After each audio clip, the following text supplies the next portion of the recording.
Mohon izin bertanya Guruji terkait Bali.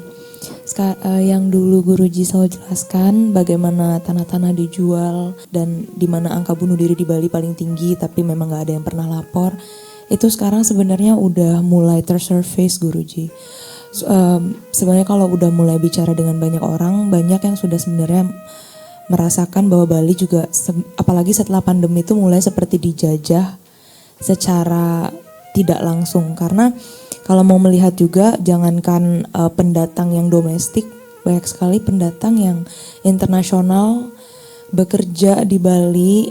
Bahkan ada satu video kayak influencer gitu, dia di wawancara berapa dia bayar rent per month, harga dia bayar 5 juta per bulan, dan Prema tahu sendiri, bahkan teman-teman Prema yang sudah lulus 2 tahun belum tentu segitu gajinya. Dan ditanya pekerjaannya apa, oh saya influencer, saya bikin video, saya begini begitu. Dan ternyata itu menghasilkan untuk dia. Tapi yang Prema pikir, kenapa anak muda kita tidak bisa?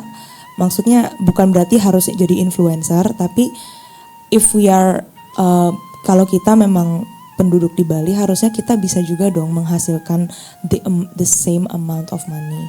Nah tapi sekarang memang permasalahannya kembali lagi pendidikan kita mengajarkan kita memang kaku, tidak bisa menjadi pengusaha.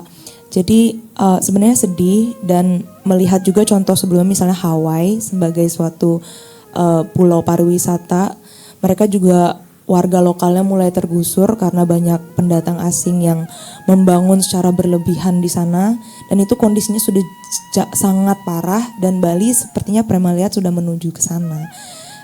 Jadi apa langkah yang bisa dilakukan sebenarnya Guruji? Apa langkah pertama, karena kalau melihat masalah seperti ini sepertinya kayak harus mulai dari mana gitu Guruji. Terima kasih.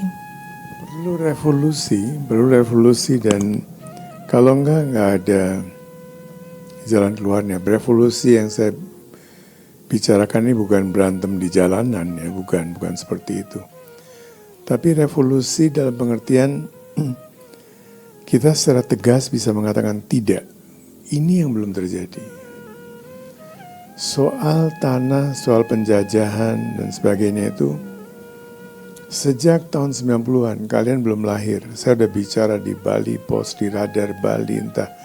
Setiap kali diwawancara saya bilang, karena saya pernah ke Hawaii, kampus di mana saya ikut distance learning tapi harus hadir di kampus 2 kali setahun ya. Jadi saya tahu Hawaii dan saya tahu bagaimana sejak tahun 70 tahun berapa saya 76 77 ya. Dalam 2 tahun aja itu perbedaannya bisa cepat sekali. Tahun 76 bulan berapa saya masih ke sana dan masih kelihatannya oke, you know, masih banyak orang aborigin dan sebagainya. Dalam setahun mereka berkurang. Jadi pertama-tama adat ya, dia dilupakan. Di situ adat tuh bagus sebetulnya ya. Jadi nggak ada tuh semuanya jelek, di situ adatnya bagus. Nah itu dilupakan, tidak pakai baju adat lagi, harus pakai kemeja, dan kalau nggak dapat pekerjaan dan sebagainya, seterusnya. Ini di Bali mulai terjadi dan sudah terjadi sejak tahun 90-an, bukan sekarang ini, bukan sekarang.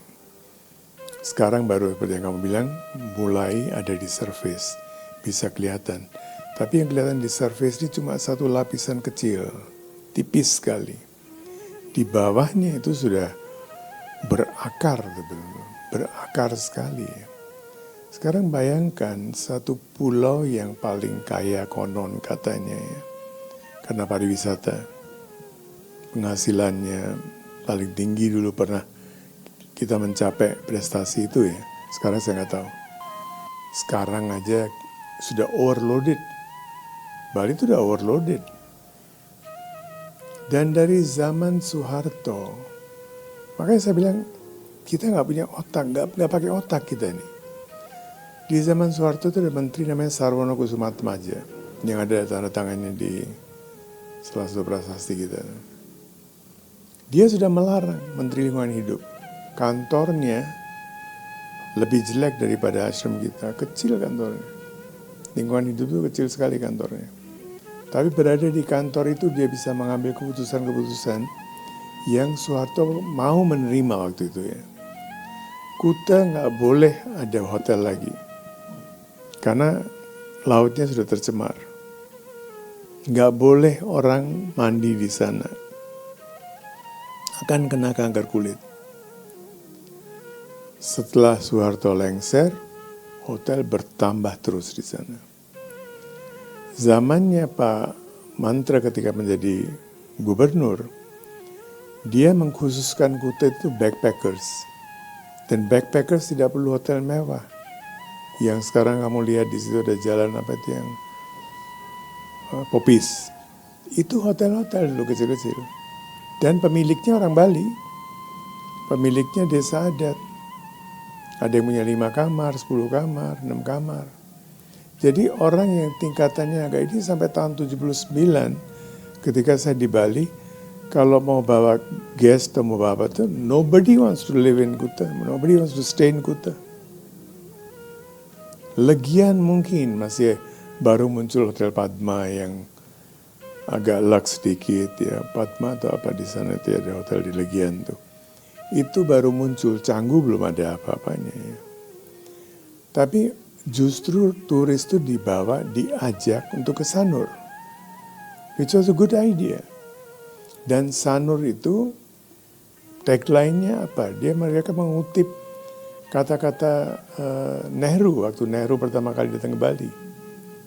The morning of the world. Itu tagline-nya tuh, the morning of the world. Itu digunakan sebagai tagline untuk mempopulerkan Sanur. Dan Sanur was good. Setiap orang yang mau cari hotel berbintang, pertama ada Bali Beach, kemudian Sindu Beach, 2 hotel besar itu. Yang lain kembali di beachfront itu banyak sekali. Hotel-hotel kecil, bintang 2, bintang 3.